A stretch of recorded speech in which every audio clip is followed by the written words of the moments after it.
প্রথম আমার ব্রিটিশ সকলে মই কালিয়ে কৈছো যে ব্রিটিশ সকলে কেতিয়া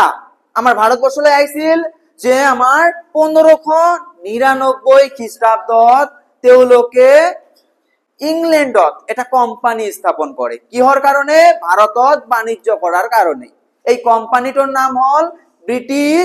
ইস্ট ইন্ডিয়া কোম্পানি আমার আসিল সন আসিল 1599 খ্রিস্টাব্দ এই খ্রিস্টাব্দত ব্রিটিশ সদাগর 25 জন সদাগরে বাণিজ্যর কারণে ভারতবর্ষত বাণিজ্যর কারণে এটা কোম্পানি খুলিলে প্রাইভেট কোম্পানি বেসরকারি এটা কোম্পানি নাম কি ব্রিটিশ ইস্ট ইন্ডিয়া কোম্পানি যেটা নির্মাণ হয়েছিল 1599 খ্রিস্টাব্দত আর তার এক বছর পিছত তেতিয়ার রানী কি এলিজাবেথর পড়া এই কোম্পানিটোয়ে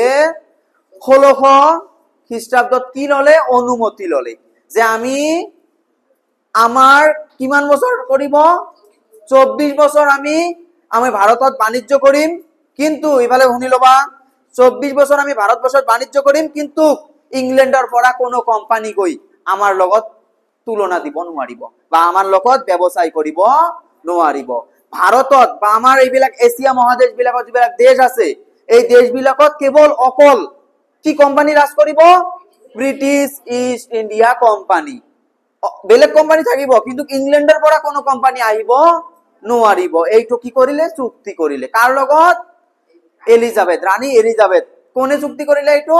এই সদাগর সকলে 25 জন যে আছিল বাণিজ্যিক ব্যবসায় করা সদাগর সকলে আমার চুক্তি কৰিছিল ৰানী এলিজাবেথৰ লগত চুক্তি কৰি কিনে আমাৰ এজন বিষয়া নাম কি উইলিয়াম হকিংস আহি গুজৰাটৰ চুৰা নামৰ ঠাইত চুৰাট নাম কালি লিখি দিছো না গুজৰাটত চুৰাটত অবস্থিত হয় চুৰাট এইখিনি যদি আমাৰ ভাৰতেৰ ম্যাপ হয়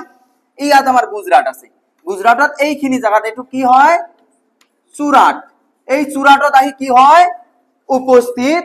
হয়